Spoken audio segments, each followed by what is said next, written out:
What's up mga kaigang? May panibagong Apple Watch alternative na naman tayong i-unbox ngayon. May mga premium features guys sa 15,000 pesos na Apple Watch.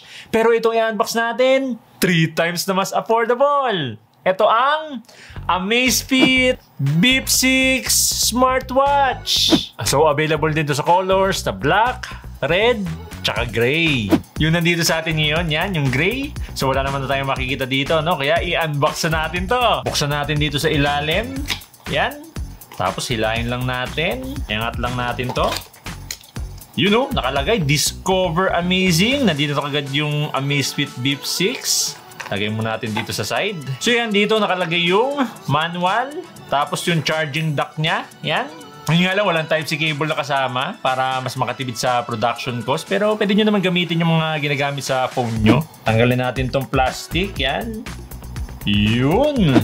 Rounded na square shape. Apple Watch inspired. Mas malapad lang to. Tsaka may dalawang button sa side instead na rotating crown. May pagka-sporty yung dating nito dahil din dun sa strap niya. So ito na mismo yung Amazfit Bip 6. Mukhang Apple Watch sa unang tingin, no? Bali yung screen nito, yan, glass. Tsaka hindi siya totally flat. May konti siyang curves, yan. Pakita natin ng malapitan sa camera. So hindi siya totally flat, yan. Meron siyang konting curves, yan, no? Oh, ha? Tapos yan, dito naman sa left side, yan, makita natin yung speaker. Dito naman sa right side, yan, yung main menu button, power button, tsaka yung microphone kasi meron tong Bluetooth calling. Mamaya tatry natin yan. Tapos yan, dito naman sa likod yan, andito yung quick release na strap niya, tsaka breathable siya kasi may mga butas. Bale, ilalagay ko na lang yung mga available strap nito sa pin comment sa baba. I-check nyo lang dyan. Tapos yan, nandito na rin yung sensors niya. Full pack yung sensors niya. Dami, oh. Tapos yan, nandito yung charging pin. I-charge lang to ng 2 hours. Kaya natin itong tumagal ng 14 days. 6 days naman pag average use. Okay mga kaigang, i-on na natin to. Yan, press lang natin tong power button sa baba. Hold lang natin. Yun, nag-vibrate na. Nakalagay, Amazfit. So, scan nyo lang tong QR code para ma-download yung Zepp app. Pero since meron tayong Zepp app, no, scan na lang natin to para i-pair sa phone natin. Yan, kunin natin yung phone natin. Tapos dito sa Zepp app, yan, punta kayo dito sa device. Tapos upper right corner, add device, watch. Yan, scan nyo lang yung QR code. Yan, scan natin. Yan, nakalagay, pairing. Ayun, paired successfully na kaagad. Ang bilis lang. Okay, mamaya check natin tong Zepp app. Bale, ito na yung home screen niya. Ganda ng display, oh. Iba talaga pag naka-AMOLED. Tsaka meron na tong 390 by 450 screen resolution na may 2000 nits brightness. Okay, check natin yung mga iba pang watch face. Yan, hold nyo lang yung screen. Tapos yan, pag may nakita kayong blue icon, ibig sabihin customizable yung watch face. Pwede nyo baguhin yung kulay or information. Yan, try natin. Try natin ibahin yung kulay. Yan. Pwede ibahin, no? White. Ito, orange. Ganda rin na ito. Anyway, check na natin yung mga iba pang watch face. Yun, ganda, oh. Parang Apple Watch talaga, oh. Nice. Ito, puro information. Ito, ganda, oh. Sa unang tingin talaga, parang Apple Watch. Wala nga lang crown dito, no? Buttons yung nilagay nila. So yun, pag mag-swipe down tayo, dito natin makita yung quick settings. Yan, same lang din naman sa phone natin. Parehas lang. Tapos dito sa swipe up, yan, nandito yung app notifications, messages. Tapos pag mag-swipe left tayo, yan, yung mga quick apps, yung readiness, step, stand, minute, yung weather. Tapos yun, mayroon ding animation, no? Ganda, oh, parang sa smartphone. Kasi cloudy ngayon, yan. Tamang-tama, no? Tapos yun, pag tinap natin to, yan, makita natin yung mga additional information. Yung forecast, yan, humidity, UV. Yan, yung mga weather forecast, no? Sa buong week. Tapos yan, pag mag-swipe left pa tayo, yan, yung heart rate. Tapos yan, yung workout. So itong quick apps, no? Customizable to. Hold nyo lang yung screen, yan. So, okay na bahala kung ano yung gusto nyong i-add na apps dyan. Tapos yan, pag mag-swipe right tayo, dito natin makikita yung app widgets. Yan, yung Zepp Flow, yung AI Chat GPT niya. Mamaya tatry natin yan. Tapos yan, nandito yung Bluetooth calling. Tapos yung settings, kung gusto nyo baguhin yung arrangement ng app widgets dito or gusto nyo dagdagan. Tapos yan, pag press natin tong upper right button, mapupunta tayo dito sa main menu. So yan, check natin yung mga apps dito. Readiness, heart rate, blood oxygen, one-tap measuring. Ito, mami-measure yung heart rate, blood oxygen, stress, tsaka breathing. Workout, weather, tapos yan yung Zepp Coach. Ito yung AI personal trainer mo dito, pero dapat meron kang workout records dito, no? Tapos yan, workout history, workout status, map, Dito sa map, pwede tayong mag-download ng map na choice natin para magamit natin yung navigation kahit walang internet or data. Tapos yan, activity, pi, ito yung fitness score, stress, sleep, phone, membership card, yung mga QR codes nyo. Pero hindi lang gumagana yung GCash dito, no? Tapos yan, ito, paborito ko, music. Bukod sa Bluetooth music player, pwede tayo mag-store dito ng up to 100 songs kasi meron tong built-in storage. Pwede din natin i-connect yung earphones at headphones natin directly sa watch via Bluetooth. Kaya lalo tayong gaganahan mag-workout dito. Tapos yun, alarm, calendar, settings, yan, sun and moon. Ito maganda to sa mga nag-hiking or nag-camping, no? Kasi malalaman mo yung sunrise, sunset. Pati rin yung status ng moon, yan. Malalaman mo kung high tide or low tide. Tapos yan, meron itong compass, yan. Maganda din to sa mga nag-hiking tsaka camping, no?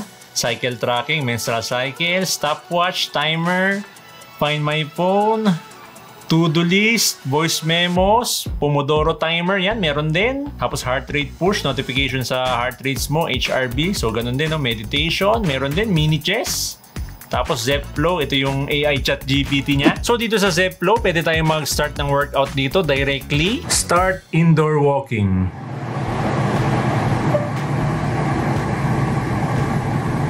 Start workout. Pwede din tayong mag-set ng timer. Set timer to 10 seconds.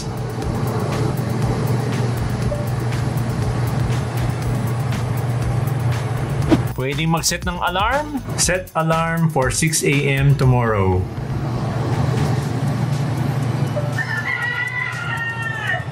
Done. Alarm is set for 6 a.m. Or magtanong ng mga bagay-bagay. What is the largest mall in the Philippines?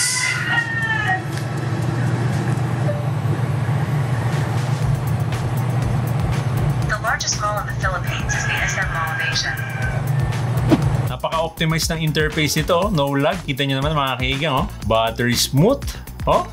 Para kang naka-smartphone. So yun, by default, walang calculator dito, no? Kasi yun yung madalas na hinahanap sa mga smartwatch. Pero pwede tayong mag-download sa Zepp app. Mamaya papakita natin yon. So check na rin natin yung mga workouts. Yan, tap natin to, workout. Yan, sikat na sikat ngayon. Outdoor running, walking, free training, high rocks, meron din. Strength training, treadmill, cycling yan. Sikat din to, no? Indoor cycling, pool swimming, track run, climbing, elliptical, yoga, jump rope, tennis, zumba. Yan, meron din. Indoor fitness. Yan, kung bitin ka pa, meron pa dito more workouts. Magpapakita dito yung mga iba't ibang category ng mga workouts, no? Swimming, cycling, running, outdoor workout, indoor dance, ball workouts, water workouts. Kasi yung maganda dito, meron na tong built-in GPS. Kaya kahit hindi nyo dalhin yung phone nyo, meron kayong access sa GPS. So pag mag-start tayo ng workout, may maririnig tayong prompt. Start workout. Tapos makikita natin yung workout duration, distance, heart rate, pace, cadence, calories, tapos nag-generate siya ng map. May maririnig din tayong prompt pag nag-end tayo ng workout, tapos sasabihin niya yung summary ng workout natin. Workout paused. Workout completed. During this workout, distance 0 kilometers, average speed 0 kilometers per hour. Workout duration 38 seconds. 5 ATM, water resistance na rin to or waterproof up to 164 feet. Kaya okay lang kahit malubog sa tubig. Okay, ngayon mga kaigang, check naman natin tong Zepp app. Available to sa iOS at Android. So yan, dito sa Zepp app yan, pag tinap natin tong home, makita natin dito yung overview ng health natin. Yan, heart rate, calories, stress, steps, sleep. Tapos dito sa workout tab, yan, pwede din tayong mag-start ng workout dito, no? Tapos may mga additional information na rin sa workout natin. Yan, kompleto. Tapos yan, dito naman sa device, yan, pwede tayong mag-download ng watch face dito or pwede tayong mag-customize ang sarili natin. Yung maganda kasi dito sa watch face gallery niya, yan, madami na, tapos libre pa. So wala tayong babayaran dito, pili ka lang, yan, kung ano yung gusto nyo. Meron din animated, oh. Animated na watch face, yan. Dami din, oh. Tapos ito yung sinasabi ko kanina mga kaigang, App Store. Pwede tayong mag-download ng additional apps dito. So yan mga kaigang, pwede tayong mag-download ng calculator dito or iba pang apps. Yan, madami pang mga pwedeng i-download, no? Meron pang mga games dito sa ilalim. Yan, Tic-Tac-Toe, Solitaire. Ano pa meron dito? Yan, Minesweeper, meron din. Tapos dito sa notifications and reminders, pwede mo iset yung mga apps mo na mag-notify dito sa Amazfit Bip 6. Actually, lahat ng mga apps dito pwede, pero piliin nyo lang yung kailangan nyo, no? Yung isa sa napaka-convenient feature nitong Amazfit Bip 6, pwede ka mag-reply sa mga messages. Para ka talaga naka-smartphone dito kasi pwede tayong mag-type ng messages natin, tapos supported din yung mga emojis. Tapos yung isa pa maganda dito sa Zepp app, pwede nating i-link sa mga third-party apps katulad ng Google Fit, Health Connect, Strava, Relive, Training Peaks, Adidas Running, at Komoot. So ngayon mga kigang, try naman natin magpatugtog dito kasi meron tong speaker yan, no? Laki ng speaker niya. Okay, punta tayo dito sa music. Yan, play nga natin to. So naka-todo yung volume, yan, max. Okay, lapit natin dito sa mic. Laksin, ha?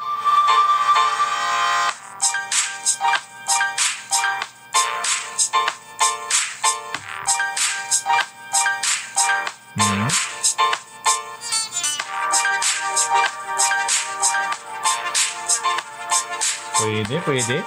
Ngayon mga kigan, try naman natin tawagin yung phone natin. Yan, kunin natin. Kasi meron tong Bluetooth calling. Okay? Na-add na natin yung phone natin dito sa Zepp app kanina. Kaya itatap na lang natin. Yan, punta tayo dito sa Top Contacts. Yan, Maki iPhone. Tap. Yan, nakalagay calling na. Yun mga kigan, nag-reading na. Yan, try natin sagutin.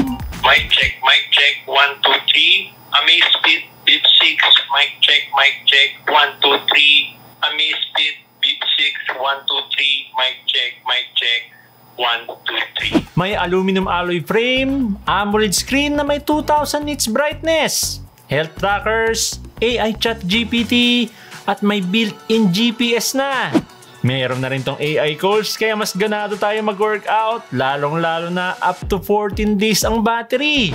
May mga premium features gaya sa 15,000 pesos na Apple Watch. Pero itong Amazfit Bip 6, 3 times na mas affordable. Yung link nito, nasa pinned comment lang sa baba. Kaya kayo mga kaigang, anong masasabi nyo dito sa Amazfit Bip 6? Comment down below!